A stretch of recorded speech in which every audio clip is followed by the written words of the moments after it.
Monggo bisa dimulai Ustaz Andrian. Assalamualaikum warahmatullahi wabarakatuh. Waalaikumsalam warahmatullahi wabarakatuh. Alhamdulillahilladzi kana bi ibadihi khabiran basira. Tabarakalladzi ja'ala fis sama'i buruja wa ja'ala fiha siraja wa qamaran munira. Asyhadu an la ilaha illallah al-malikul haqqul mubin wa asyhadu anna sayyidana Muhammadan abduhu wa rasuluh shadiqul wa'dil amin. Allahumma salli wa sallim wa barik ala sayyidina wa habibina wa zuhrina wa maulana Muhammad sallallahu alaihi wasallam wa ala alihi wa ashabihi wa tabi'ahum bi ihsan ila yaumil qiyamah amma ba'du. Bersyukur kita kepada Allah Subhanahu wa taala telah Allah perjumpakan pada malam hari ini kembali. Alhamdulillah rabbil alamin. Kemudian berselawat kepada baginda agung Nabi Muhammad sallallahu alaihi wasallam dengan ucapan Allahumma salli ala sayyidina Muhammad wa ala ali sayyidina Muhammad. Assalamualaikum ya Rasulullah. Assalamualaikum ya Habibullah. Ustaz Azam Hadi yang kami hormati, hari ini kita masuk ke pertemuan ke-5 insyaallah dalam mengkaji matan Safinatul Najah yang nanti akan dibantu dengan kitab Nailur Raja. Langsung saja kepada Ustaz Azam Hadi kami persilakan dengan segala hormat. Jazakumullah khairan kepada Saudara Andrian telah memberikan waktunya kepada saya. Oke, saya mulai. Bismillahirrahmanirrahim. Assalamualaikum warahmatullahi wabarakatuh. Innal hamdalillah nahmaduhu wa nasta'inuhu wa nastaghfiruh wa na'udzu billahi min shururi anfusina wa min sayyiati a'malina. May yahdihillahu fala mudilla lahu wa may yudlilhu fala hadiya lahu. Wa asyhadu an la ilaha illallah wahdahu la syarika lahu wa asyhadu anna sayyidana Muhammadan abduhu wa rasuluh. Allahumma la sahla illa ma ja'altahu sahla wa anta taj'alul hazna idza syi'ta sahla. Allahumma inna nas'aluka 'ilman nafi'a wa rizqan thayyiba wa 'amalan mutaqabbala. Allahumma inna nas'aluka 'ilman nafi'a wa rizqan wasi'a wa shifaa'an min kulli da'in. Ya teman-teman sekalian, ikhwani fiddin rahimani wa rahimakumullah. Alhamdulillah pada malam hari ini kita dipertemukan Allah Subhanahu wa taala di majelis Zoom ini, yang mana majelis ilmu adalah majelis yang paling mulia di sisi Allah Subhanahu wa taala. Ketika kita istiqomah di jalan menuntut ilmu, maka ketika itu malaikat memintakan ampunan kepada kita, malaikat senantiasa menaungi kita, maka orang yang senantiasa istiqomah dalam jalannya, istiqomah mencari ilmunya, maka insya Allah akan dipermudah Allah Subhanahu wa taala untuk menuju jannahnya. Salawat dan salam kita aturkan kepada baginda kita, Nabi besar kita Nabi Muhammad sallallahu alaihi wasallam, yang mana tiada makhluk di dunia ini yang lebih mulia daripada baginda kita, Nabi besar kita Nabi Muhammad sallallahu alaihi wasallam. Ketika kelak di akhirat tidak ada satupun nabi yang bisa dimintai syafaat, maka Nabi Muhammad lah yang nantinya memberi syafaat kepada kita semuanya. Dan semoga kita semuanya mendapatkan syafaat di hari kelak. Amin amin ya rabbal alamin. Teman-teman sekalian yang dirahmati Allah Subhanahu wa taala, sebelumnya kami sungguh terima kasih kepada muhsinin, saya nggak mau sebutnya namanya supaya menjaga keikhlasannya, yang telah memberikan Zoom, yaitu Zoom berbayar ini, sehingga nantinya tidak akan terputus-putus kajiannya. Dan insya Allah dengan sedekah Zoom ini menjadi amal jariah di akhirat kelak. Karena ketika di akhirat nanti tidak ada amalan, tidak ada sesuatu yang akan dibawa ke alam kubur kecuali 3. Salah satunya adalah amal jariah. Dan semoga Zoom ini menjadi amal jariah bagi orang yang mendermakan hartanya untuk majelis Zoom ini, insya Allah. Oke teman-teman, kita lanjutkan kajian Safinatun Najah yang dikarang oleh Syekh Al-Alim Al-Fadhil Salim bin Sumair Al-Hadrami wa nafa'ana Allah bi'ulumihi. Semoga Allah selalu menjaga beliau di sana. Semoga Allah mengampuni segala perbuatan dosa beliau, dan semoga Allah memasukkan beliau ke dalam jannah-Nya. Sebelum kita memulai kajian, mari kita mendoakan dan mengirimkan suratul Fatihah kepada Syekh Al-Alim Al-Fadhil Salim bin Sumair Al-Hadrami. Wa ila hadratin Nabiyil Mustafa wa ila ruhi Syekh Al-Alim Al-Fadhil Salim bin Sumair Al-Hadrami wa ila arwahi jami'il muslimina wal muslimat wal mu'minina wal mu'minat بسر الفاتحة. الحمد لله.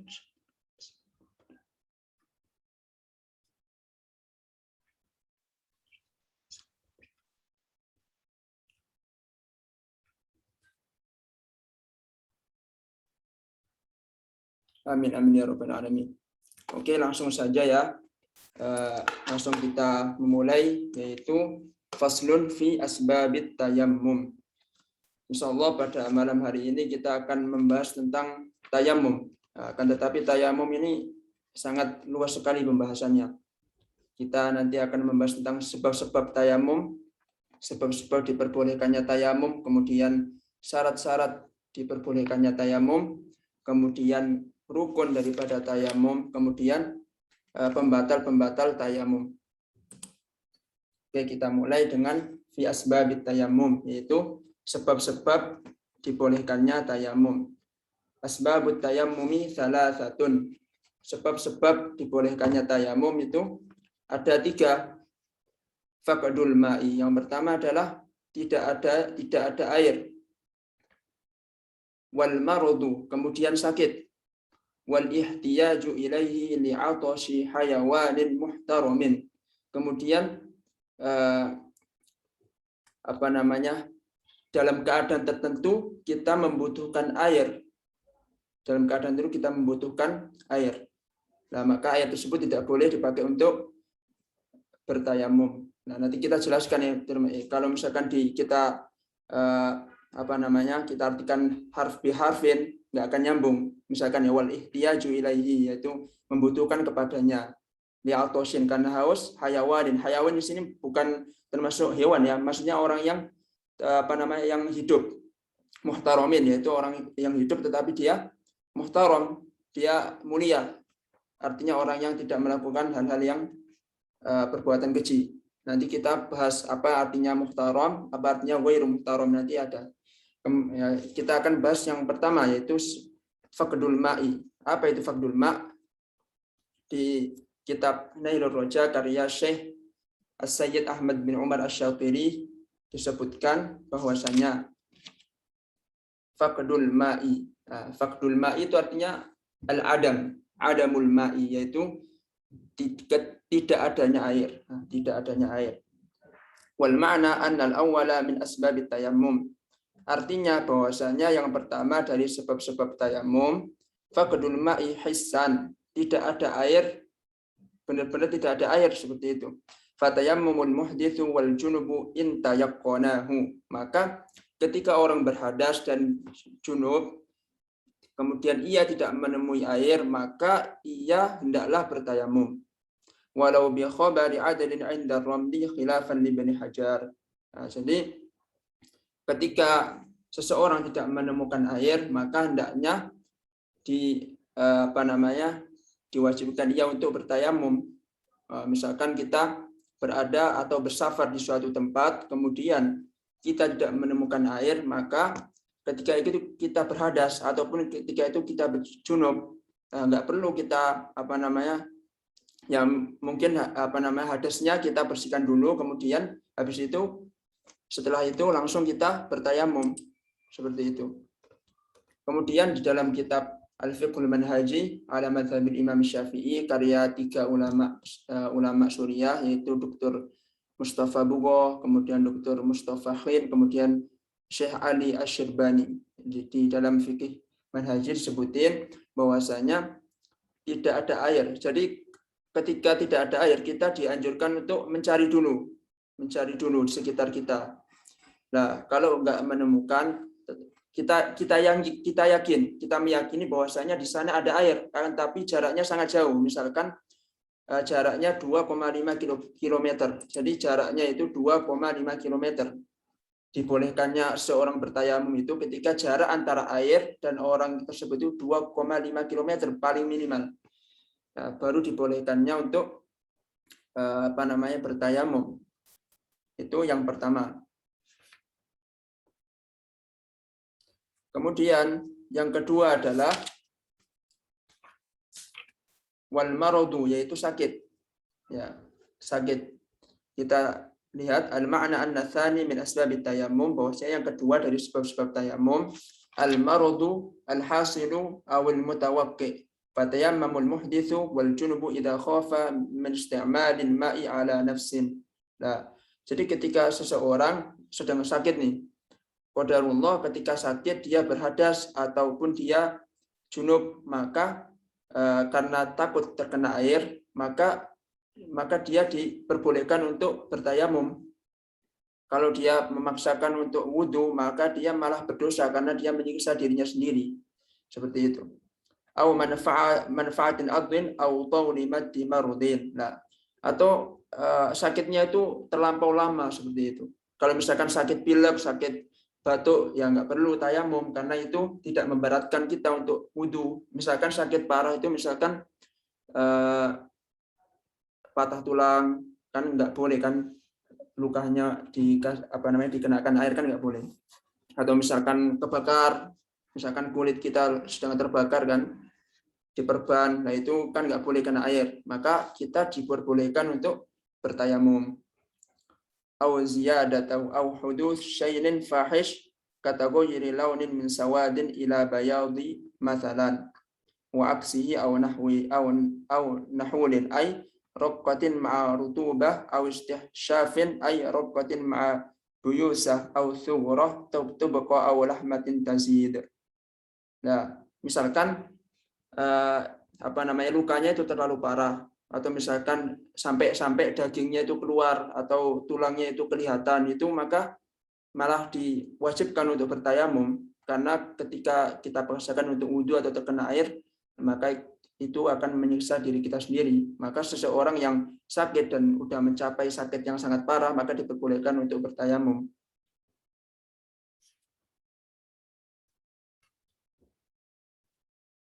Kemudian selanjutnya adalah wal ihtiyaju ilaihi li'atashin hayawanin muhtarumin, yaitu seseorang yang membutuhkan air dalam keadaan atos. Atos itu adalah kehausan, hayawanin muhtaram, yaitu bagi seorang yang muhtaram.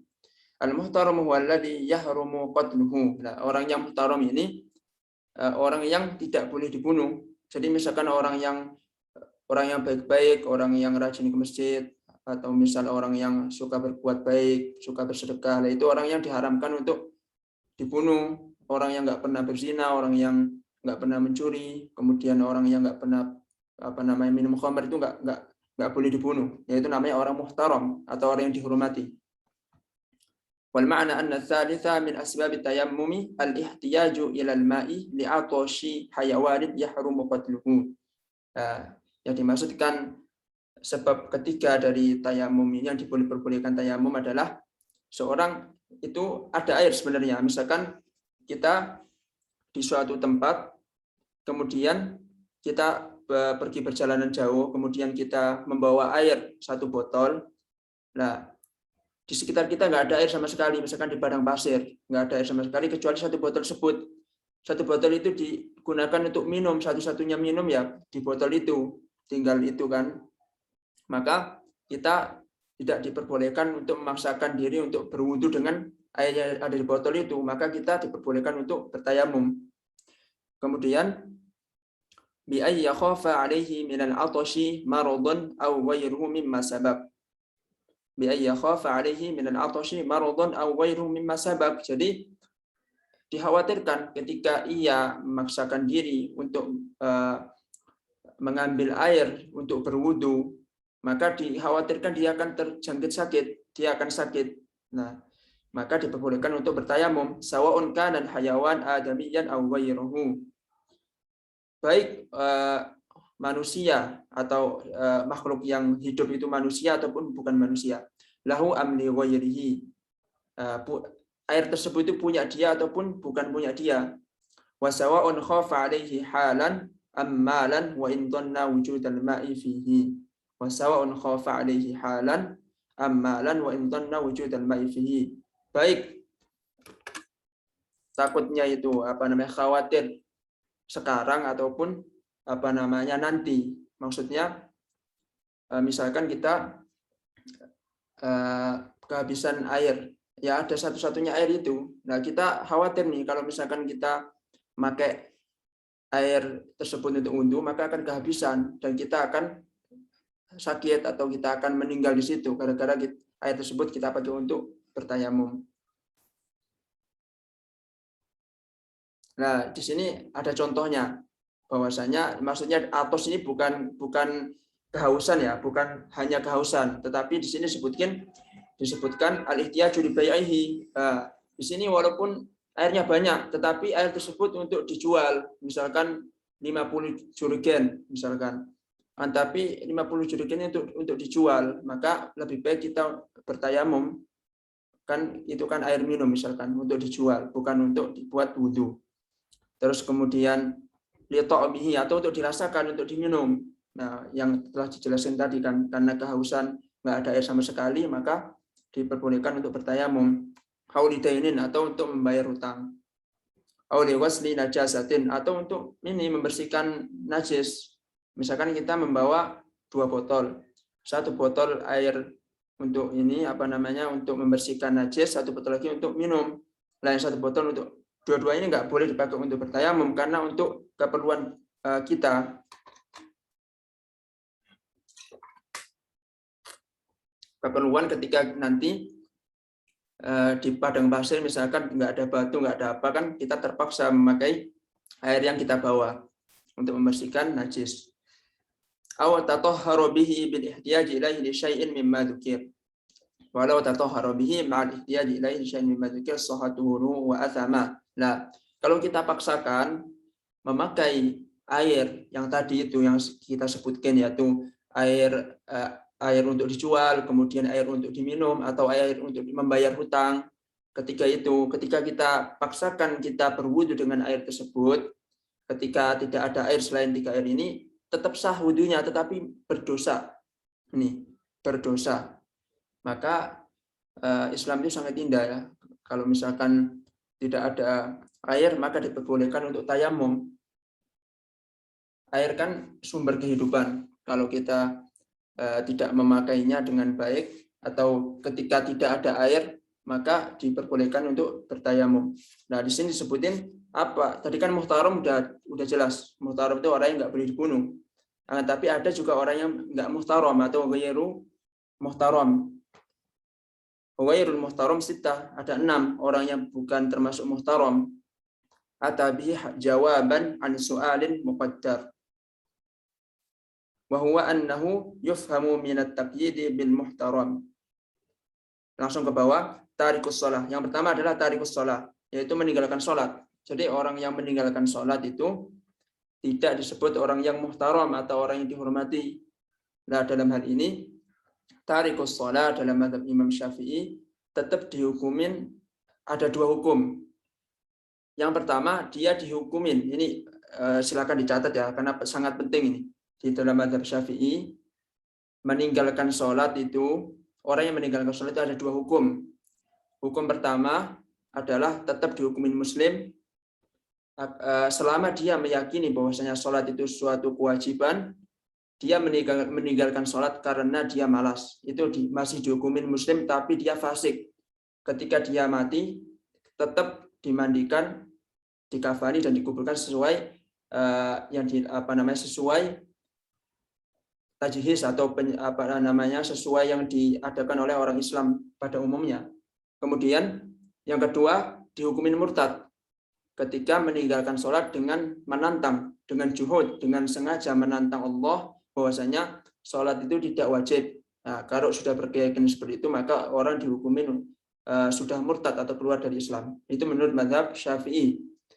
Kemudian kalau menurut mazhab Hambali, orang yang tarikus shalah, orang yang meninggalkan sholat, baik dia malas tetapi tetap meyakini dia itu suatu kewajiban, atau baik dia menantang atau sudah tidak lagi meyakini bahwasanya sholat itu wajib, tetap dihukumin sebagai kafir. Itu madhabnya Imam Ahmad bin Hanbal. Kemudian wazani al-muhsan, seorang berzina yang sudah mempunyai pasangan, baik laki-laki maupun perempuan. Jadi seorang yang zina, muhsan itu ketika dia berzina, ketika dia sudah mempunyai pasangan yang sah, kemudian dia berzina dengan orang lain, maka dia dihukumi dirajam sampai mati. Baik itu laki-laki maupun perempuan. Dengan cara digalikan suatu lubang sampai leher, kemudian kepalanya dilemparin batu sampai mati. Itu balasan atau had bagi orang-orang yang zina muhsan atau zina yang sudah mempunyai pasangan. Kemudian wal murtaddu, yaitu orang yang murtad, orang yang keluar dari Islam. Jadi orang yang murtad itu enggak langsung dibunuh ya. Jadi diingatkan dulu, dinasihatin dulu, disuruh rujuk kepada Islam. Kalau misalkan dia bertaubat, tidak dibunuh. Akan tapi kalau dia tetap tetap enggak mau bertaubat, maka dia dihukumin dibunuh. Itu dulu, maksudnya ketika zamannya Nabi SAW. Akan tapi ketika diterapkan di Indonesia, karena di Indonesia tidak 100% hukum Islam, walaupun Pancasila termasuk di dalamnya adalah nilai-nilai keislaman, tetapi tidak 100% hukum Islam. Maka ketika diterapkan di Indonesia mungkin akan terjadi banyak fitnah. Nah, ini yang menghukumin orang murtad untuk dibunuh itu ya penguasa. Dalam hal ini pemerintah, bukan kita seenaknya sendiri, ada orang murtad langsung kita bunuh, enggak seperti itu. Yang berhak membunuh itu orang hakim yang berhak memutuskan untuk dibunuh, yaitu pemerintahan. Kemudian wal kafirul harbi, dan orang kafir harbi. Nah, orang kafir harbi itu ciri-cirinya adalah menentang dakwah Islam. Jadi menentang dakwah Islam kemudian mengajak perang. Ketika zaman Rasulullah dulu, Rasulullah mengirimkan surat kepada raja-raja, mengirimkan surat kepada yang di Afrika, Rasulullah mengirimkan surat kepada Raja Najasyi, kemudian di Romawi Rasulullah mengirimkan kepada Raja Heraklius, kemudian di Persia pun juga mengirimkan kepada Raja Persia pada waktu itu. Tetapi ketika itu macam-macam sikap daripada raja yang mendapatkan kabar tersebut. Raja Najasyi ketika Rasulullah mengirimkan surat kepadanya, Raja Najasyi ini menangis dan beliau menyatakan untuk masuk Islam. Karena Raja Najasyi ini Kristennya masih murni. Jadi di kitabnya orang Injil dulu itu disebutkan bahwasanya akan lahir nabi terakhir yang namanya Ahmad. Nah, makanya Raja Najasyi ini sadar, ya ini yang benar, yang inilah orang yang benar-benar nabi akhir zaman itu, ini ciri-cirinya Nabi Muhammad itu. Nah, kemudian dia masuk Islam, Raja Najasyi. Makanya orang-orang yang hijrah, orang sahabat Nabi yang hijrah ke Najasyi itu dilindungi oleh Raja Najasyi.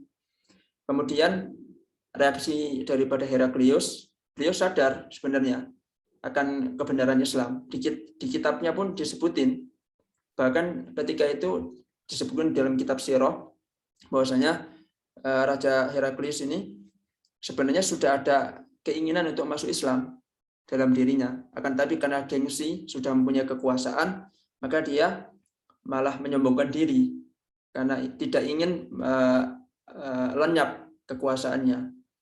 Kemudian Raja Persia yang lebih mengenaskan lagi, Raja Persia menyobek-nyobek surat yang dibawa oleh utusan Rasulullah SAW. Maka Rasulullah bersabda, semoga Allah merobek-robek kerajaan Persia. Akhirnya betul Raja Persia hengkang, takluk di tangan Umar bin Khattab ketika menjadi khalifah. Romawi pun demikian. Kemudian di sini kafir itu enggak semua kita musuhin ya. Jadi kafir itu ada 4. Ada kafir dhimmi, yaitu kafir yang dilindungin. Kalau di Indonesia ya, kalau kita zaman sekarang kan nggak ada khilafah. Gampangannya kalau di Indonesia itu orang dari negara luar yang mungkin dia punya paspor, punya visa, kan udah mendapatkan izin dari pemerintah. Itu kafir dhimmi yang dilindungi. Kemudian ada juga kafir al-mu'ahad, yaitu kafir yang mengadakan perjanjian. Misalkan dalam kekhilafahan dulu, misalkan di dalam kekhilafahan Turki Utsmani dulu, Ottoman, mengadakan perjanjian kepada kerajaan-kerajaan atau peradaban di sekitarnya, mengadakan perjanjian supaya tidak terjadi peperangan atau gencatan senjata. Kita bekerja sama atau mereka bekerja sama tanpa peperangan, baik kerjasama dalam ekonomi ataupun politik. Itu kafir mu'ahad, terjadi perjanjian di antara kaum muslimin dan orang kafir.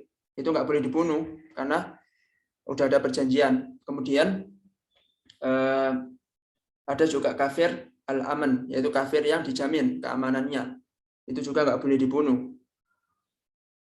Nah, Rasulullah kan pernah bersabda, dan siapa yang menyakiti kafir dhimmi, maka dia telah menyakitiku.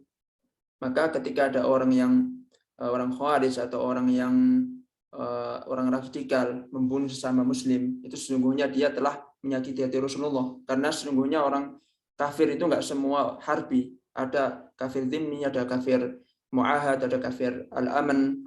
Yang terakhir adalah kafir harbi. Yang kafir harbi ini yang dibunuh, cuman satu ini, cuman kelompok satu orang ini yang harus dibunuh. Karena menghalangi dakwah Islam. Nah, kafir dhimmi ini ada ciri-cirinya juga. Pertama, dia memegang senjata, kemudian dia menyerang atau mengajak perang. Nah, baru ketika ada panggilan perang, maka orang Islam itu nggak boleh mundur. Maka orang Islam itu punya prinsip.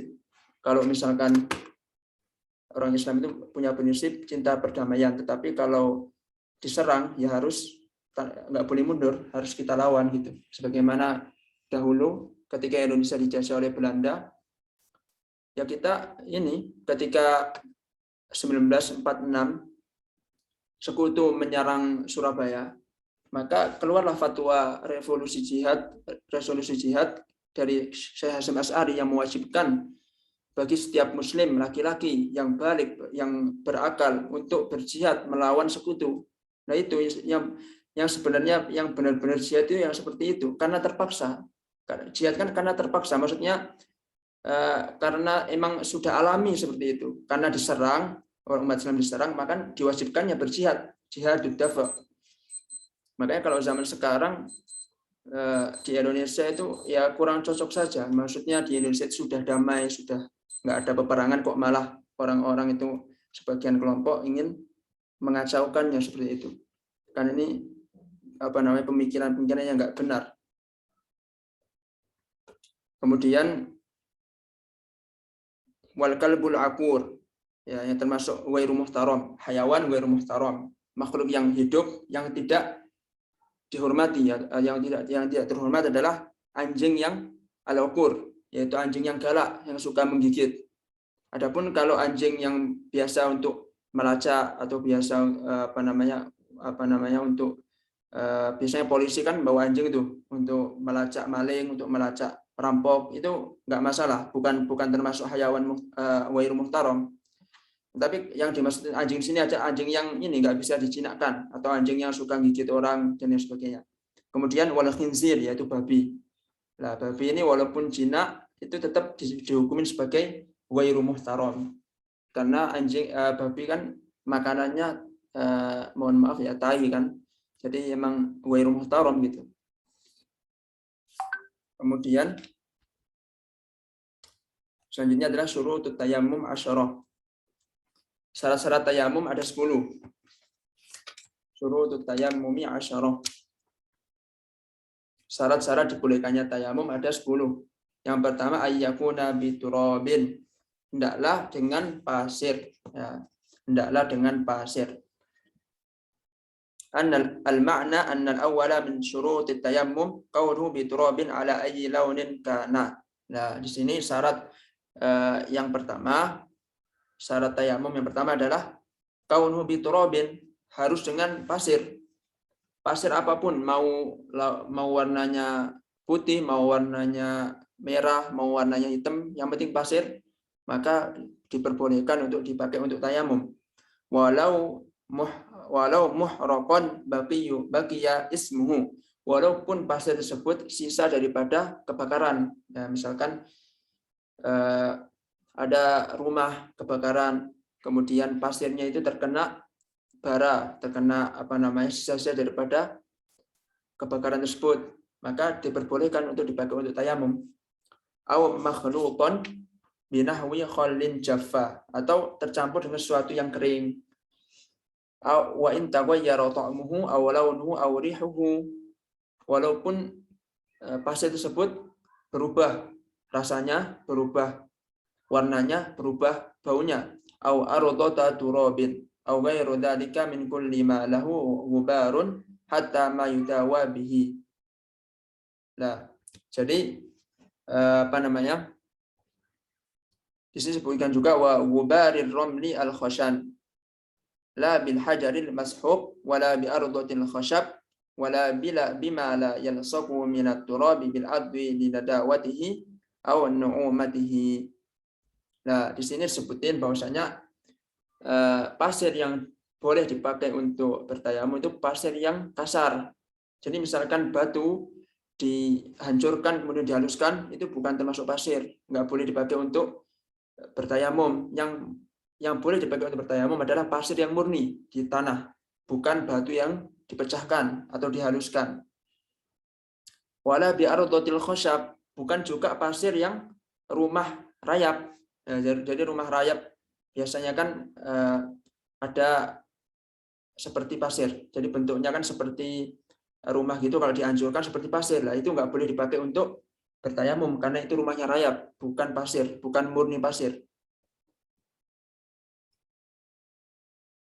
Naam yasihu tayammumu man bi'udihi rutubah daruriyah kaman bunya bidam'in aini aw bi'araqin. Yaitu tadi yang pertama adalah harus memakai dengan turab atau dengan pasir yang murni, pasir, bukan batu yang dihaluskan, bukan bukan rumah rayap.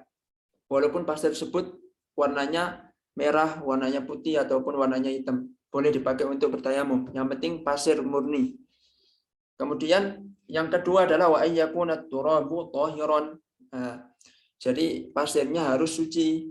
Kalau seandainya pasir tersebut kena kencing atau kena kotoran, maka tidak boleh dipakai untuk bertayamum. Fala yasihu bi turabin maqbaratin nubishat. Nah, liikhtilafihi bi ajza'il mayyit. Maka nggak boleh kita memakai bertayamum dengan tanah di makam, karena tanah di makam itu atau tanah yang di kuburan itu adalah tercampur dengan mayit. Ya. Kemudian wala bi mutanajjisin binahwi baulin wa in jaffa, dan tidak boleh juga memakai pasir yang terkena baul atau yang terkena kencing walaupun kencing tersebut sudah kering. Nah, dalam hal ini najis yang sudah kering itu ulama terbagi menjadi dua pendapat. Ada ulama yang menganggap bahwasanya najis itu ketika kering, baik kering karena angin ataupun karena matahari, maka dihukumin tohir, dihukumin suci. Ada ulama juga yang berpendapat bahwasanya najis yang kering itu belum suci dan harus disucikan dengan air. Dalilnya adalah ketika ada seorang badui yang kencing di masjid, maka Rasulullah menyuruh sahabatnya membawakan satu timba air untuk mensucikannya. Itu dalil bahwasanya segala sesuatu yang najis, baik kering maupun masih cair, harus disucikan dengan air. Nah, itu memang ada dua pendapat ulama. Kemudian, nah itu yang kedua ya, wa yakuna bi turabi tahiran. Syarat daripada tayamum itu adalah pasirnya harus tohir atau harus suci. Yang ketiga, wa alla yakuna musta'malan. Nah, hendaklah pasir tersebut belum dipakai. Kaunut turabi al-mutayammami bihi ghairu musta'malin fi hadatsin wa huwa ma'al al-'adwi wa ma tanathara minhu aw khabathin kal musta'mali fi izalati an-najasa al-mughallazah. Nah, Yang dimaksudkan musta'mal di sini adalah pasir yang dipakai untuk membersihkan najis yang mughalladzah. Nanti kita akan mempelajari najis-najis, macam-macam najis. Ada najis mukhaffafah, ada najis mutawassithah, ada najis mughalladzah. Najis mukhaffafah itu najis yang keluar dari bayi laki-laki. Jadi cara mensucikannya dengan dicipratkan. Cukup dicipratkan. Itu bayi laki-laki. Bayi laki-laki yang masih meminum susu ibunya. Jadi belum makan apapun kecuali minum susu ibunya. Itu najisnya termasuk najis mukhaffafah. Kemudian najis mutawassithah. Najasatun mutawassithah. Najis yang pertengahan. Itu ya najis seperti biasa. Najis segala sesuatu yang keluar dari baik depan maupun belakang, yang keluar dari manusia baik depan maupun belakang, bagi orang yang sudah dewasa, baik laki-laki maupun perempuan, dan najis bayi perempuan. Nah, itu termasuk mutawassithah. Cara membersihkannya dengan diguyurkan air. Diguyurkan air. Kemudian ada juga najis al-mughalladzah yang disebutkan di sini itu. Najis mughalladzah itu najis khinzir wal kalb, yaitu najis babi maupun anjing. Dalam mazhab Syafi'i, anjing dan babi itu najis, baik kulitnya maupun air liurnya. Semuanya yang ada di tubuhnya itu najis semuanya. Nah, maka pasir yang sudah dipakai untuk membersihkan najis mughalladzah, maka tidak boleh dipakai untuk bertayamum. Nah, itu yang dimaksudkan dengan al-musta'malan, yaitu wala yakuna musta'malan. Kemudian 4, wa alla yukhalitahu daqiqun wa nahwuhu. Hendaklah pasir tersebut wa yukhalitahu, itu kembalinya ke turab, kembalinya ke pasir. Daqiqun wa nahwuhu. Enggak boleh pasir tersebut itu tercampur dengan gandum atau tepung.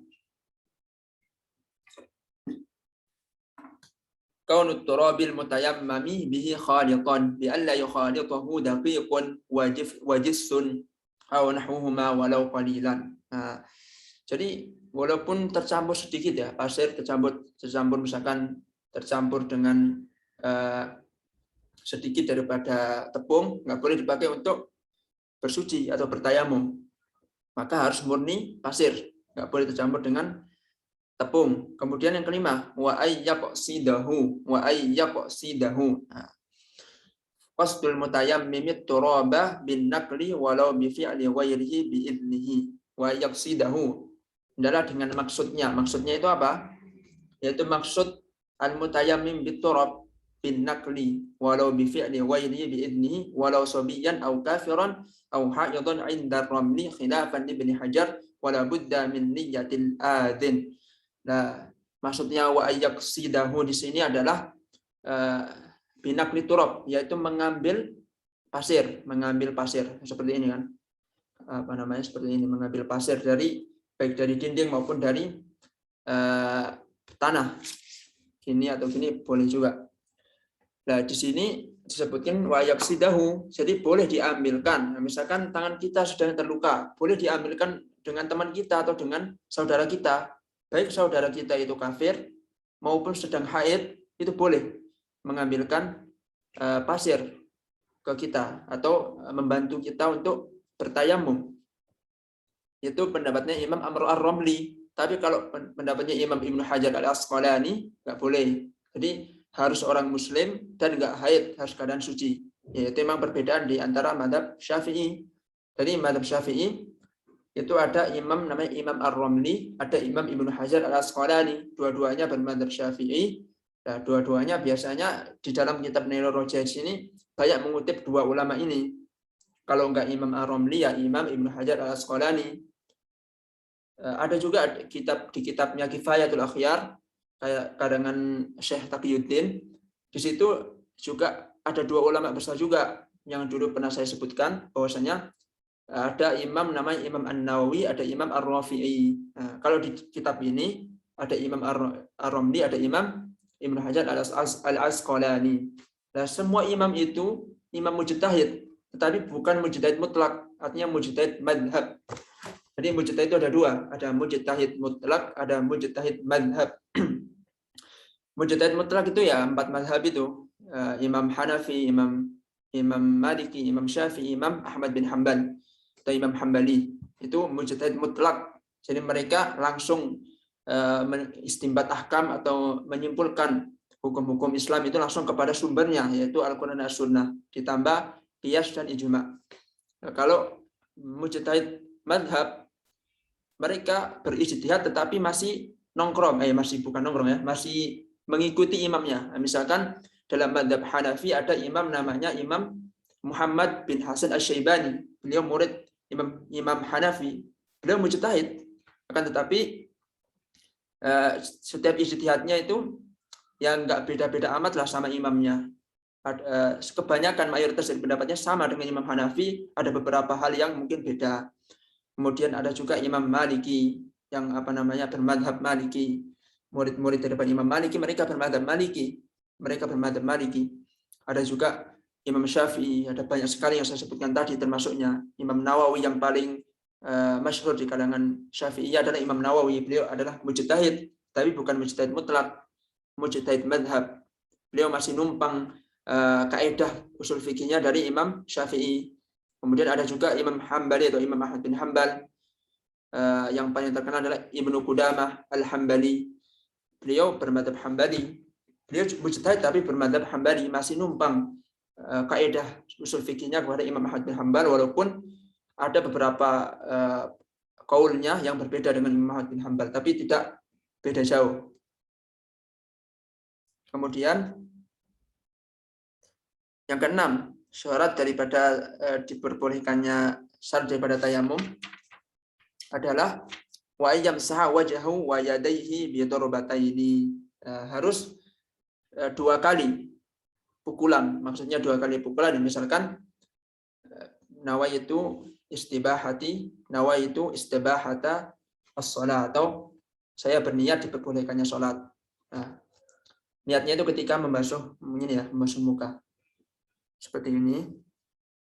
Kemudian itu dorbun awal, itu pukulan yang pertama. Kemudian pukulan yang kedua seperti ini sampai siku.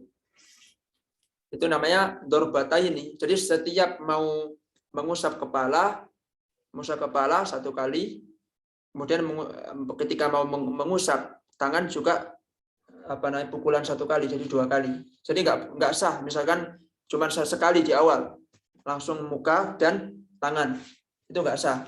Jadi harus 2 dorbataini. Syarat dari tayamum adalah dorbataini, harus 2 kali. Ya, seperti itu ya. Nanti kita akan praktekkan bagaimana cara bertayamum. Yang ketujuh adalah wa ayyuzilan najasah awalan. Hendaklah menghilangkan najis terlebih dahulu.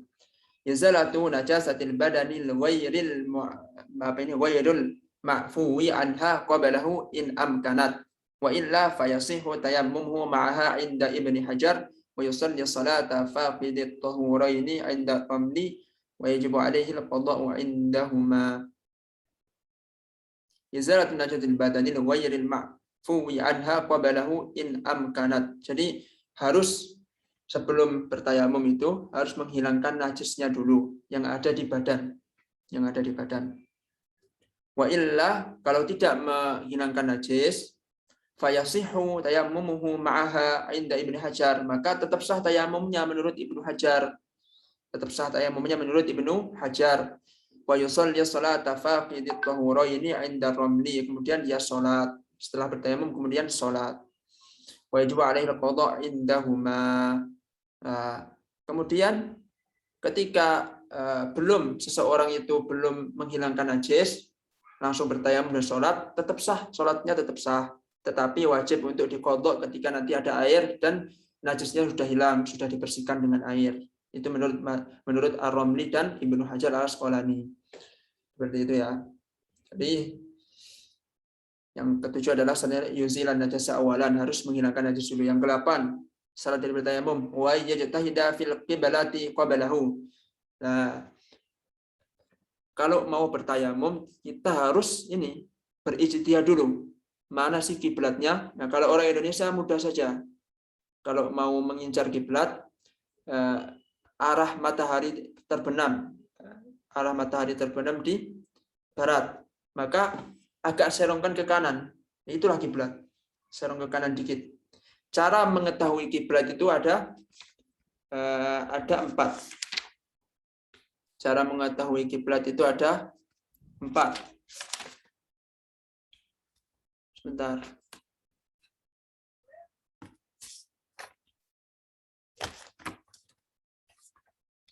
Ya, ada 4. Yang pertama adalah melihat Ka'bah. Ya, jadi misalkan di Masjidil Haram atau di, penduduk Mekah.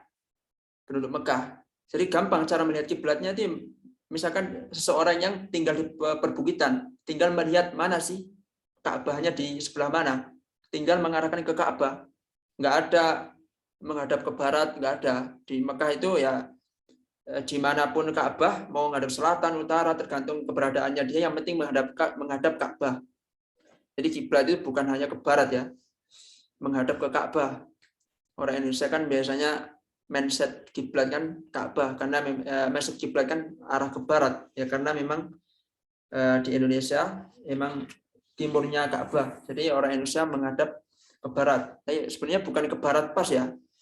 Ke barat agak ke kanan sedikit, agak melenceng ke kanan sedikit. Kemudian cara kedua untuk mengetahui kiblat adalah melihat orang yang melihat Ka'bah. Nah, misalkan ada orang penduduk Mekah hidup di perbukitan yang tinggi, sedangkan ada orang lain hidup di kaki bukit, kan nggak bisa melihat Ka'bah. Nah, dia bisa melihat orang yang di atas bukit, di mana dia arah sholatnya di mana gitu. Nah, seperti itu. Dia bisa mengikuti orang yang di atas bukit karena dia bisa melihat Ka'bah. Kemudian ijtihad. Yang ketiga adalah ijtihad. Nah, misalkan kalau di Indonesia ya seperti itu ya, berijtihadnya. Jadi ke arah barat dulu, misalkan kompas arah baratnya mana. Kemudian setelah kita mengetahui arah barat, misalkan lurus sana, agak dilencengkan sedikit, agak di kanan ke sedikit. Nah, itulah arah Ka'bah. Kalau sekarang sudah mudah ya, sudah ada aplikasi, jadi lebih mudah mengetahui kiblat. Kemudian yang keempat, taklid. Cara mengetahui kiblat yang keempat adalah taklid. Misal kita seseorang berkunjung ke suatu tempat, nggak tahu tuh kiblatnya mana, maka kita ikut aja, ikut orang yang sholat di situ. Dia ngadep mana, kita ikut aja. Itu namanya taklid. Karena orang penduduk setempat itu mengetahui kiblat sebenarnya. Nah, sebenarnya menghadap kiblat itu nggak mesti harus ini ya, harus pancer, harus tepat di Ka'bah, nggak mesti seperti itu. Yang penting kita berijtihad, udah itu insya Allah salatnya tetap sah. Kemudian yang ke-9, syarat tayamum adalah wa ayyakuna tayammum ba'da dukhulil waqti. Hendaklah bertayamum itu setelah masuknya waktu sholat. Nah, di sini wa yatayammum li sholatil janazah ba'da wa yadkhulu wuqu'u ba'da yaqini aw dhanni dukhuli waqti shalah allati yuridu fi'laha bihi wa yadkhulu waqtu thaniya fi jami' taqdim bi fi'lil ula fa yatayammamu laha ba'da la qablaha wa law dakhala waqtuha ay ath-thaniya qabla fi'liha batala tayammumuhu wa yatayammamu lil fa'itahi walil fa'itati waqta tadakkuriha wa la yasihu tayammu lil manzurah lil muta'alliqa bi waqtin qabla dukhulihi. Ya, intinya bertayamum itu hendaklah setiap masuk waktu sholat. Jadi misalkan adzan zuhur. Nah, misalkan sebelum adzan zuhur kita bertayamum. Nah, setelah bertayamum kok adzan zuhur, kemudian kita sholat, maka sholatnya tidak sah. Harus tayamumnya itu setelah waktu sholat. Maksudnya setelah waktu sholat tiba. Masuk waktu sholat, kita baru bertayamum. Dan setiap sholat itu wajib bertayamum. Setiap sholat wajib. Misalkan mau sholat duhur, misalkan mau dijamak takdim antara sholat duhur dan sholat asar, kita sholatnya jam 1 misalkan, kan udah masuk waktu zuhur, maka kita bertayamum dulu dengan niat bertayamumnya, saya berniat untuk diperbolehkannya sholat. Begitu cara niat bertayamumnya. Begini, menakulut turab dulu, setelah itu berniatnya ketika membasuh muka sebagaimana wudhu. Kemudian setelah bertayamum, yang pertama sholat zuhur selesai, kemudian kita bertayamum lagi, jangan sholat asar dulu, bertayamum lagi, sudah bertayamum baru sholat asar. Jadi setiap sholat fardu diwajibkan untuk bertayamum. Berbeda ketika sholat sunnah, boleh dipakai untuk sholat sunnah berapapun. Seperti itu ya.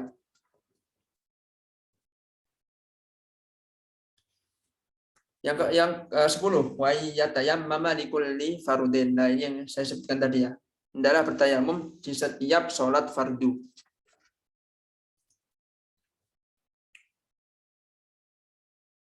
Kemudian furudut tayammumi khamsah. Rukun. Furud itu yang saya jelaskan dulu ya. Furud itu artinya arkan, yaitu rukun. Fi furudi faslun. Qala al-muallif rahimahullah ta'ala wa nafa'ana Allah bi'ulumi fid dharain. Faslun fi furudit tayammumi. Bab daripada rukun-rukun tayamum. Furudut tayammumi khamsatun. Rukun-rukun tayamum ada 5. Al-awwalu naqalut turabi. Yang pertama adalah mengambil pasir. Ya, mengambil pasir. Mengambil pasir dulu. Wal ma'na anna al-awwala min furud tayammum tahwil turab min arudi aw nahwiha ila al-'admil mamsuh. Yang dimaksudkan naqlut turab ini adalah memindahkan pasir yang ada di tanah atau yang ada di manapun, pasir tersebut dipindahkan kepada anggota badan yang mau ditayamumi, yaitu muka dan tangan. Ya, itu ya. Kemudian yang kedua, an-niyatu. Niyatul istibahati ma yaftaqiru ila tayammum kas-salati wa masil mushaf. Tsumma inna wal istibahah fardhus shalah. Jadi cara untuk niat tayamum adalah nawaitu, kalau di bahasa Arab kan nawaitu istibahatas shalah. Saya berniat diperbolehkannya salat gitu. Kalau di Indonesia kan saya berniat diperbolehkannya salat. Nawaitu istibahatas shalah. Itu. Di sini ada berbagai macam, ini dari guru saya, Syekh Ahmad Harrab. Beliau ada berbagai macam, menyebutkan berbagai macam niat tayamum. Yang pertama adalah nawaitu istibahata fardhis shalah. Ya, itu misalkan kita mau salat, nawaitu istibahata fardhi as-shalah. Niatnya itu ketika berbarengan dengan membasuh muka. Atau ketika kita mau tawaf, qadarullah di Masjidil Haram nggak ada air, bisa saja, kan kehabisan air bisa saja, kekeringan misalkan kemarau, nggak ada air sama sekali. Adanya cuma air minum, maka kita diperbolehkan untuk tayamum. Maka kita nawaitu istibahatat tawafi atau nawaitu fardhu istibahati at-tawafi. Seperti itu ya. Saya berniat diperbolehkannya tawaf. Kemudian itu niat yang pertama, lafaz niat yang pertama. Kemudian niat yang kedua, nawaitu istibahata sholatil janazati. Yang tadi pertama adalah niat yang fardu, yaitu sholat dan tawaf. Ini niat yang sunnah untuk melakukan sholat sunnah atau sholat jenazah atau sholat sunnah yang lainnya, yaitu nawaitu istibahata sholatil janazah atau nawaitu sunnata istibahati sholatil janazah. Seperti itu. Kemudian ada juga niat tayamum untuk sujud tilawah atau sujud syukur. Ya, lafadznya adalah nawaitu istibahatas sujudit tilawah atau sujudit syukur. Kalau mau sujud tilawah misalkan nggak ada air sama sekali, mau sujud tilawah, maka kita bertayamum. Sunahkan untuk bertayamum ketika membasuh muka, berbarengan dengan membasuh muka, nawaitu nawaitu istibahata sujudi at-tilawah. Atau kalau mau sujud syukur, misalkan lagi mendapatkan bisnis, lagi mendapatkan untung banyak, kita bersyukur kepada Allah dengan sujud. Maka sebelum sujud wajib suci dulu. Kalau misalkan nggak ada air, kita bertayamum. Nawaitu istibahata as-sujud as-syukur. Seperti itu. Saya berniat diperbolehkannya sujud syukur. Nah, ada 3 ya untuk lafadz niat. Yang pertama adalah niat untuk melakukan kewajiban sholat dan tawaf. Yang kedua adalah niat, lafadz niat untuk mengerjakan sholat sunnah. Kemudian yang ketiga adalah niat untuk sujud. Niat tayamum untuk sujud tilawah dan sujud syukur. Itu yang kedua. Yang ketiga, mashul wajhi. Ya, mashul wajhi ini sama dengan mashul wajhi ketika wudu.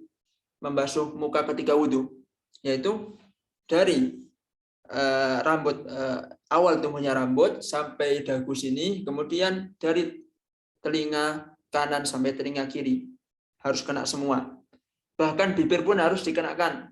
Ya, kalau orang kan banyak yang mungkin karena jijik atau apa kan, dia gini tayamumnya. Nggak sah tayamumnya itu. Karena bibir harus dikenakan juga, karena bibir termasuk anggota muka. Seperti itu ya. Kemudian yang keempat, nanti saya praktikkan terakhir ya. Yang keempat dulu. Yang keempat, mashul yadaini ilal mirfaqaini, yaitu membasuh kedua tangan sampai mirfaqaini, sampai kedua siku. Nah, ini pendapatnya Imam Syafi'i jadid. Qaulul jadid. Jadi ada Imam Syafi'i itu punya pendapat qaulul qadim, ada qaulul jadid. Qaulul qadim ketika Imam Syafi'i berada di Baghdad, boleh dicatat ini penting sekali. Qaulul qadim ketika Imam Syafi'i berada di Baghdad, qaulul jadid ketika Imam Syafi'i berada di Mesir. Nah, saya ulangi ya. Qaulul qadim ketika Imam Syafi'i berada di Baghdad, qaulul jadid ketika Imam Syafi'i berada di Mesir. Makanya beliau wafat di Mesir. Itu ya.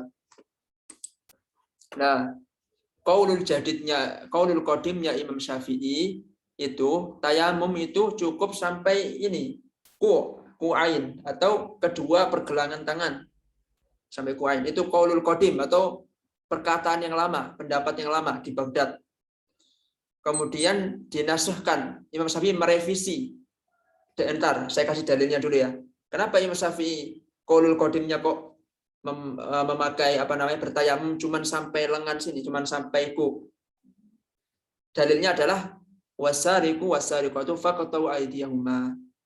Dalilnya adalah seorang pencuri laki-laki maupun perempuan maka dipotong tangannya. Di hadis sebutkan batas tangan yang dipotong adalah ku, yaitu pergelangan tangan. Makanya tayamum pun demikian, dikiaskan dari orang yang mencuri sampai ku. Nah, ini yang dipakai Imam Ahmad bin Hanbal. Makanya Hambali, yang bermadzhab Hambali, dia bertayamum hanya sampai sampai pergelangan tangan. Yaitu menurut pendapat Imam Ahmad bin Hanbal. Dan Imam Syafi'i pendapat yang lama, qaulul qadim. Ya, qaulul qadim. Dan dipakai juga sama Imam Nawawi. Dipakai sama Imam Nawawi sampai lengan.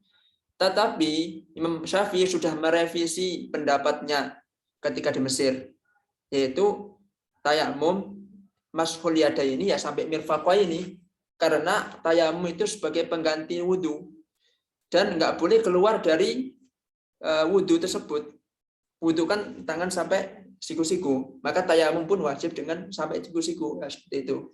Kalau yang pertama mengkiaskan dengan dipotongnya kedua tangan orang yang mencuri. Kalau yang kedua yang misalnya mengkiaskan kepada wudu. Karena asal daripada tayamum itu adalah pengganti daripada wudu. Nah, inilah pendapat yang mu'tamad atau pendapat yang diakui di kalangan Syafi'iyah. Mayoritas Syafi'iyah memakai sampai kedua siku. Nah, kita pakai kedua siku ya. Kemudian yang kelima, rukun daripada tayamum adalah at-tartibu bainal mashataini, yaitu tertib di antara dua masih, yaitu membasuh muka dan membasuh tangan. Seperti itu ya.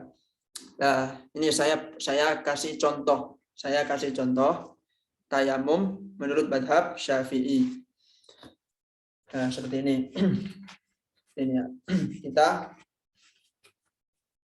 menempelkan dulu kedua tangan kita.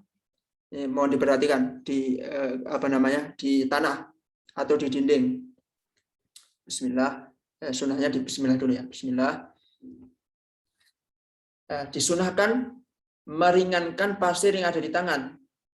Karena ketika kita mengusapkan di dinding, mengusapkan tangan ke dinding kan banyak pasirnya tuh. Disunahkan meringankan pasirnya seperti ini.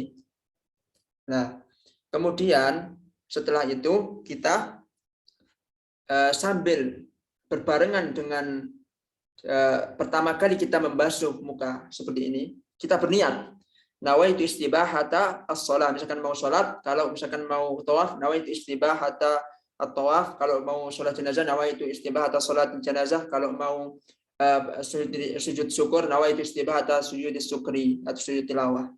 Nah, nawaitu istibahata sholah lillahi ta'ala. Sampai mulutnya juga seperti ini. Sudah ya, rata ya. Sekali aja. Seperti ini. Nah, udah rata. Kemudian tangan. Satu, kita tepukkan lagi, sekali lagi ke tanah atau ke dinding. Nah, sebenarnya mau ngusap digosok-gosok seperti ini nggak apa-apa. Tetapi kan ya kurang keren lah. Kalau kita mau ikut ulama, maksudnya caranya ulama itu kan rapi kan, seperti ini cara ulama yang ada di kitab Nailur Rojah. Ini kita satu pukulan, kemudian disunahkan seperti ini, meringankan pasir, kemudian setengah dari ujung ujung jari, kecuali ibham atau kecuali ibu jari ya, ibu jarinya nanti terakhir seperti ini. Seret, setengah untuk bagian tangan yang luar, setengah lagi untuk bagian tangan yang dalam, seret, kemudian jempol terakhir. Nah, seperti itu. Begitu pula yang kiri. Begitu pula yang kiri seperti ini, seret, muter setengah setengah pasir untuk yang dalam seperti ini. Nakli turab. Jempolnya terakhir. Nah, itu kalau mau rapi. Nah, kemudian itu tadi yang berkenaan dengan rukun tayamum. Terus yang terakhir adalah fi mubtilati tayammum, yaitu hal-hal yang membatalkan tayamum. Ma'abatalal wudu, segala sesuatu yang membatalkan wudu.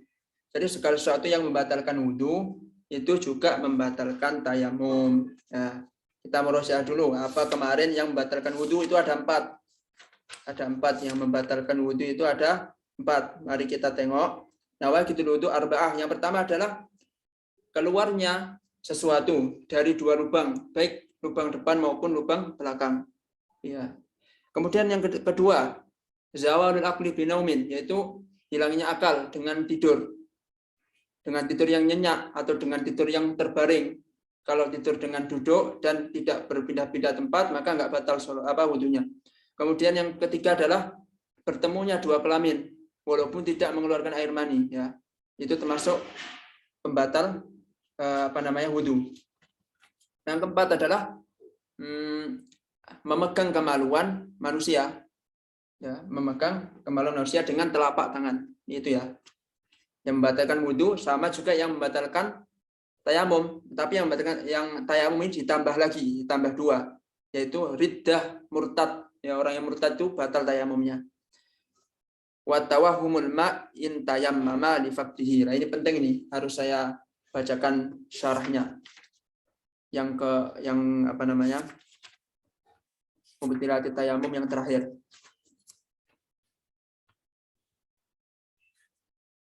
At-tawahhum fil asli az-dhannu wal muradu huna ma yashmalu asy-syak. Wal ma'na anna tsalitsa min mubtilati tayammum tawahhumu man tayammama li faqdil ma'i wujudul ma' ka'an ra'a saraban aw ghamamatan mutabiqatan wa kutuhumihi ilmuhu bihi. Jadi yang dimaksud dengan tawahhumul ma.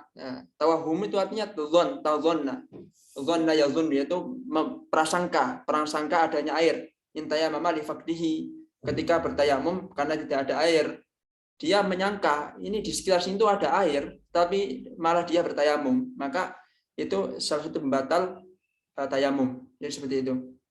Misalkan di padang pasir kita melihat fata morgana, sepertinya di sana ada sungai, tapi kita nggak ngecek ke sana, kita langsung tayamum, langsung sholat, maka nggak sah sholatnya. Harus kita cek dulu apakah benar situ ada air atau tidak. Nah, di dalam hal ini seseorang yang bertayamum kemudian sholat itu tidak diwajibkan untuk mengqadha sholatnya ketika sudah ada air, kecuali satu hal. Diingat-ingat ya, kecuali satu hal yang mewajibkan seorang itu untuk mengqadha sholatnya ketika tayamum, yaitu ketika tempat berada di suatu tempat yang mana tempat tersebut biasa ada air, kemudian dalam suatu hari tidak ada air, maka dalam hal itu untuk lihurmatil waktu, untuk menghormati waktu, kita bertayamum kemudian sholat. Misalkan sholat di pesantren itu kan sudah biasa ada air, atau di rumah lah sudah biasa ada air di rumah. Pada waktu itu nggak ada air, qadarullah satu desa nggak ada air misalkan, jadi nggak 2,5 kilo baru ada air di tetangga desa. Nah, pada waktu itu kita diperbolehkan untuk tayamum lihurmatil waktu sholat, untuk menghormati waktu sholat. Tetapi nanti misalkan asar sudah tiba, setelah kita sholat asar, lah kok udah ada, misalkan kita masuk sholat asar, lah kok sudah ada airnya udah ngalir, maka sholatnya wajib diqadha. Yang sholat duhur ini ya wajib diqadha, karena biasa di tempat itu ada air, dalam waktu tertentu nggak ada air. Nah, kan tapi selain itu maka tidak diwajibkan qadha. Misalkan di padang pasir kan memang tidak ada air sama sekali, baik dalam keadaan tertentu maupun dalam keadaan biasa gitu kan, nggak ada air memang, maka dalam hal itu tidak diwajibkan untuk qadha. Ya. Semoga pelajaran pada malam hari ini bermanfaat bagi kita semuanya, dan untuk teman-teman sekalian, sebelum kita tutup, kita serahkan kepada moderator Ustadz Adrian. Mohon maaf Ustadz, ini nggak ngepasti 1 jam ya, malah kelebihan 1 jam, malah kelebihan 9 menit. Mohon maaf Ustadz, karena memang bab tayamum ini panjang, nggak sesingkat yang kita bayangkan lah. Ya, kita serahkan ke Ustadz moderator, Ustadz Adrian.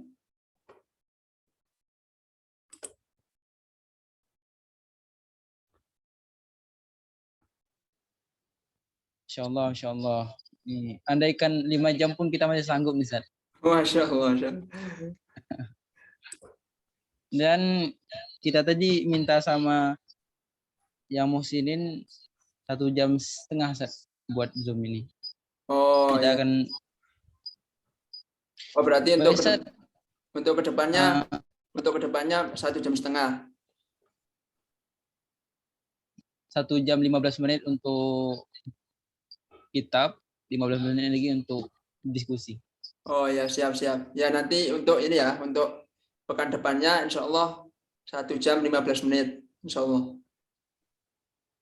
Karena memang ini Ustaz, fikih itu kita nggak bisa jelasin keburu-buru. Soalnya kalau kita jelasin keburu-buru nggak bakal masuk.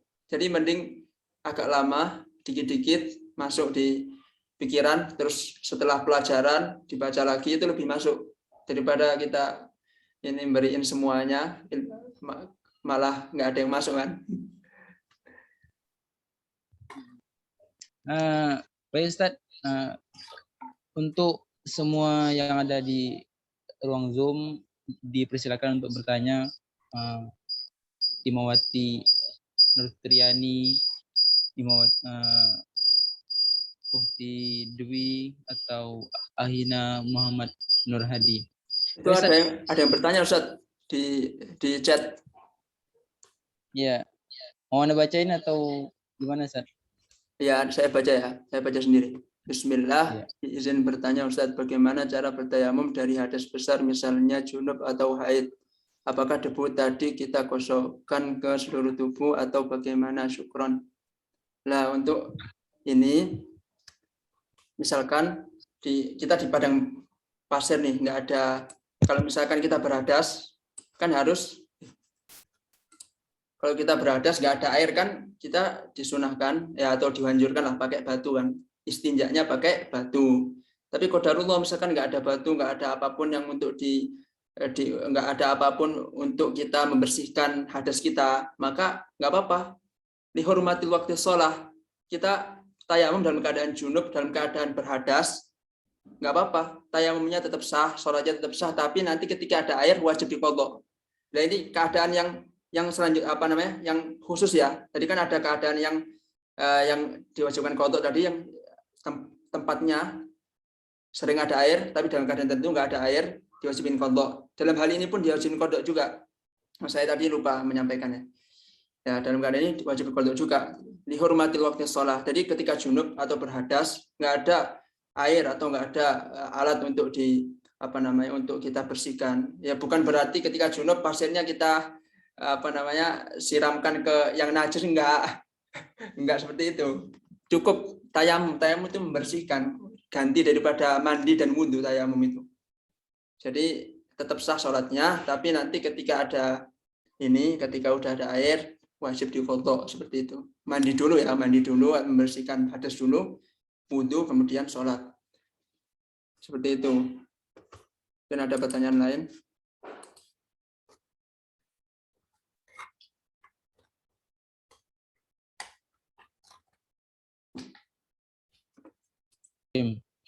Syukron Ustaz, ini ada sedikit kan, kenapa para ulama itu tidak memasukkan riddah itu pada bab yang membatalkan wudhu, sedangkan dalam tayamum dimasukkan?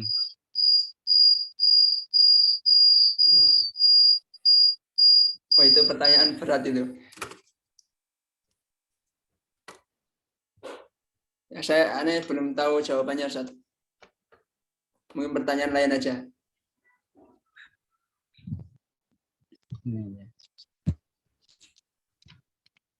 Mungkin yang lain ingin, nanti insya Allah pertanyaannya ditampung dulu, nanti saya cari-cari dulu rujukannya, nanti kalau sudah dapat saya share di grup insya Allah. Nanti pertanyaannya itu ditulis Ustaz ya, ditulis di WA Jabri biar aneh nggak lupa ya bos.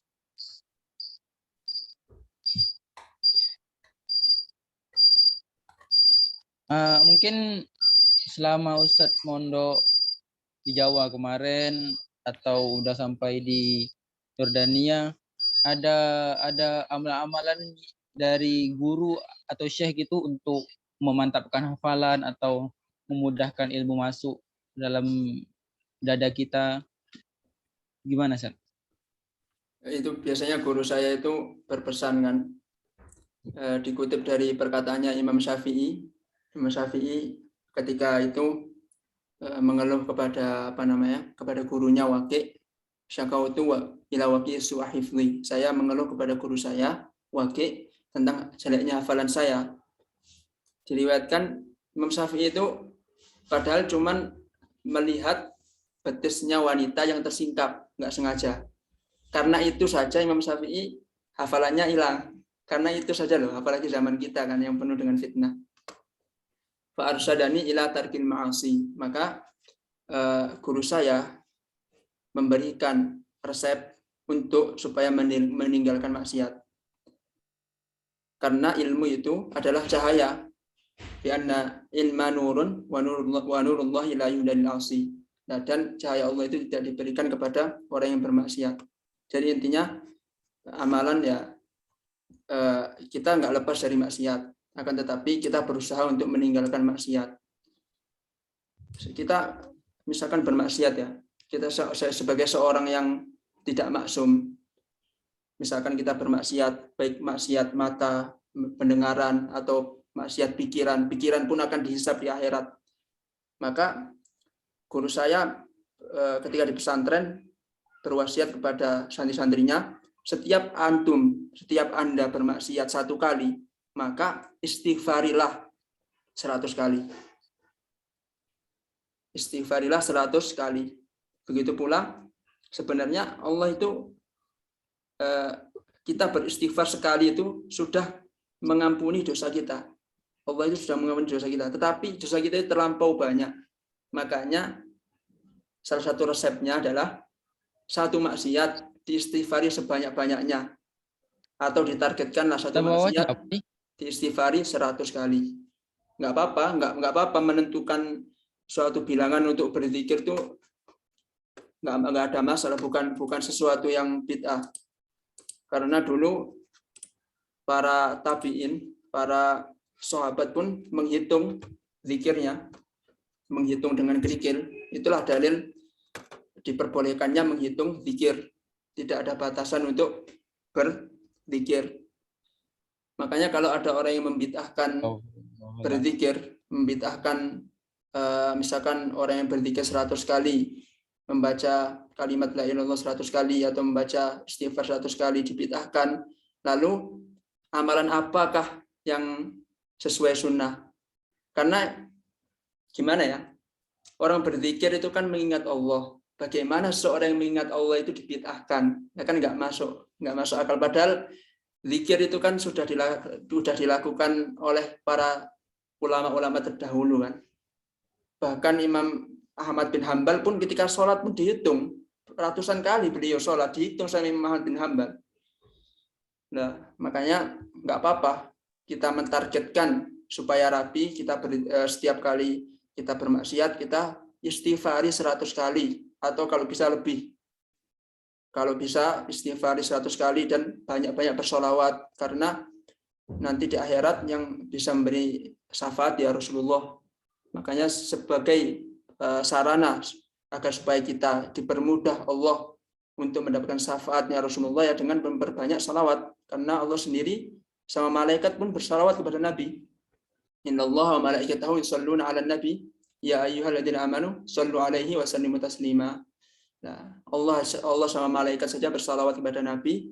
Kenapa kita sebagai seorang manusia yang biasa nggak bersalawat kepada Nabi seperti itu? Maka ya resepnya ya sebisa mungkin tinggalkan maksiat dan memperbanyak istighfar dan sholawat. Itu seperti itu, Ustaz. Syukuran Ustaz. Masya Allah. Berarti syakautu ila waqi'in su'ahidzi fa arsyadani antar kalmaasi fa inna ilmun fa inna bi anna al-ilma nurun wa nurullahi la yu'ta lil 'asi. Nah. Insyaallah. Ustaz, kita tutup pengajian malam ini dengan doa yang akan dipimpin oleh Ustaz Azan Mahdi. Tafadhol Ustaz. Oke, bismillahirrahmanirrahim. Insyaallah doanya sekarang agak panjang ya, dan kita resapilah doanya. Karena kemarin doanya kita singkat karena Zoom-nya masih 40 menit. Bismillah, kita berdoa kepada Allah Subhanahu wa taala, menundukkan diri kepada Allah karena kita adalah hamba yang penuh dengan dosa, penuh dengan maksiat. Maka hamba yang terbaik adalah ketika bermaksiat kepada Allah selalu beristighfar sebanyak-banyaknya, selalu meminta ampun kepada Allah, selalu menyesali perbuatannya. Allahumma salli ala sayyidina Muhammadin fil awwalin, Allahumma salli ala sayyidina Muhammadin fil akhirin, Allahumma salli ala sayyidina Muhammadin fil mala'il a'la ila yaumiddin, Allahumma salli ala sayyidina Muhammadin wa ala alihi wa sahbihi ajma'in. Allahumma aslih lana dinana alladhi huwa ismatu amrina wa aslih lana dunyana allati fiha ma'ashuna واصلح لنا آخرتنا التي فيها معادنا واجعل الحياة زيادة لنا في كل خير واجعل الموت راحة لنا من كل شر اللهم إنا نسألك عيشة هنية وميتة سوية ومرة غير مخزي ولا فاضل اللهم اجعل جمعنا جمعا مرحوما وتفرقنا به تفرقا معصوما اللهم اقسم لنا من خشيتك ما تحول به بيننا وبين معصيتك ومن طاعتك ما تبلغنا بها جنتك ومن اليقين ما تهون به علينا مصائب الدنيا ومتعنا بأسماعنا وبصارنا وقوتنا ما أحييتنا واجعله الوارث منا واجعل ثأرنا على من ظلمنا وانصرنا على من عادانا ولا تسلط علينا من لا يرحمنا اللهم لا تدع لنا ذنبا إلا غفرته ولا هما إلا فرجته ولا دينا إلا قضيته ولا حاجة من حوائج الدنيا والآخرة إلا قضيتها يا أرحم الراحمين آمين. ربنا ظلمنا أنفسنا وإن لم تغفر لنا وترحمنا لنكونن من الخاسرين اللهم أنت ربي لا إله إلا أنت خلقتني وأنا عبدك وأنا على عهدك ووعدك ما استطعت أعوذ بك من شر ما صنعت أبوء لك بنعمتك علي وأبوء بذنبي فاغفر لي فإنه لا يغفر الذنوب إلا أنت رب اغفر لنا ولوالدينا وارحمهما كما ربونا صغارا ربنا آتنا في الدنيا حسنة وفي الآخرة حسنة وقنا عذاب النار وصلى الله على سيدنا محمد وعلى آله وصحبه أجمعين والحمد لله رب العالمين. Amin. Sebelum kita tutup kajian kita, sebagaimana yang diajarkan oleh guru-guru kami, sebelum kita tutup, mari kita baca tahlil dan salawat kepada Nabi Sallallahu Alaihi Wasallam. La ilaha illallah, la ilaha illallah Muhammadur Rasulullah, la ilaha illallah Muhammadur Rasulullah, la ilaha illallah Muhammadur Rasulullah. Allahumma salli ala sayyidina Muhammadin wa ala alihi wa sahbihi ajma'in. Allahumma salli ala sayyidina Muhammadin wa ala alihi wa sahbihi ajma'in. Allahumma salli ala sayyidina Muhammadin wa ala alihi wa sahbihi ajma'in.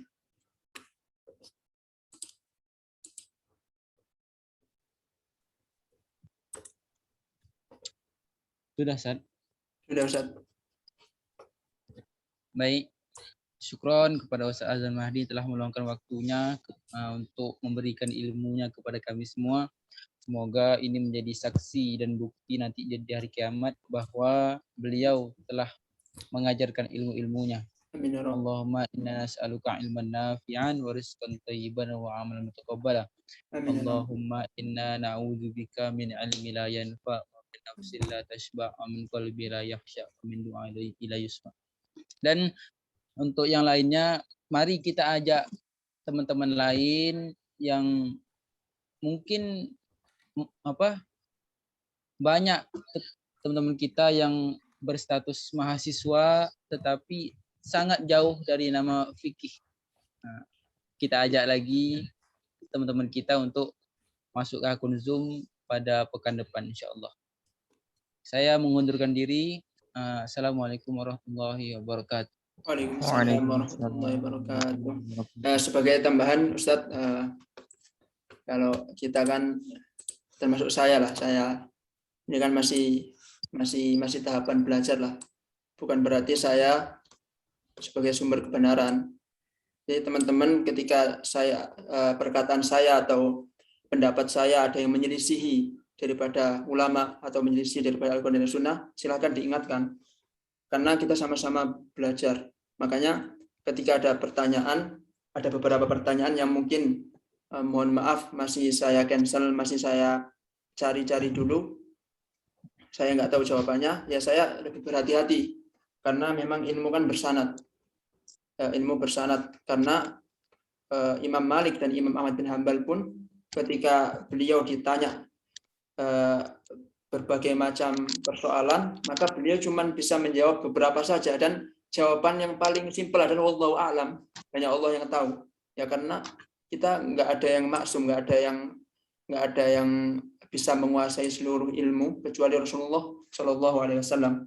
Maka ketika teman-teman sekalian mengetahui jawabannya, silahkan di-share ke kita. Jadi saya juga bisa ambil ilmu dari teman-teman. Saya juga bisa meng-share sedikit dari ilmu saya, teman-teman juga bisa memberikan ilmu juga kepada saya, jadi kita saling memberikan ilmu seperti itu. Ya, insya Allah pertanyaan-pertanyaan yang mungkin belum bisa kami jawab ditampung dulu, insya Allah pertemuan selanjutnya atau jawabannya bakal kita share di grup. Seperti itu, Ustaz.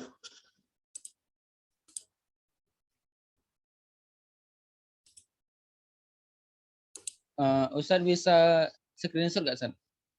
Oh, ini screenshot bisa. Nanti kita share di grup ya.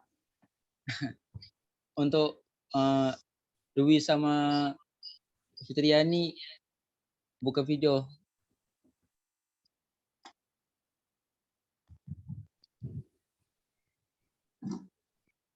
Seperti malu mereka, Ustaz. Oh iya, berarti kita aja ya, 3. Bismillah. 1, 2, 3.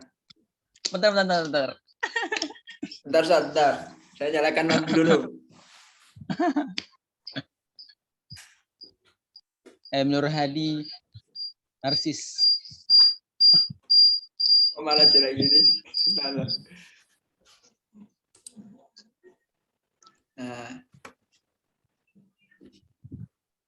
1, 2, 3. Lagi, 1, 2, 3. Nah, semoga bermanfaat, Ustaz. Kami mohon pamit dulu. Undur diri. Mas Nur Hadi, Ustadz Andrian, Mbak Dwi, sama Kak Nur Fitriani, saya mohon undur dulu. Semoga bermanfaat semuanya. Na'am Ustaz. Jazakallahu khairan wa ahsanul jazaa. Amin ya Rabb, amin ya Rabb. Wa iyyakum. Assalamualaikum. Waalaikumsalam Assalamualaikum warahmatullahi wabarakatuh.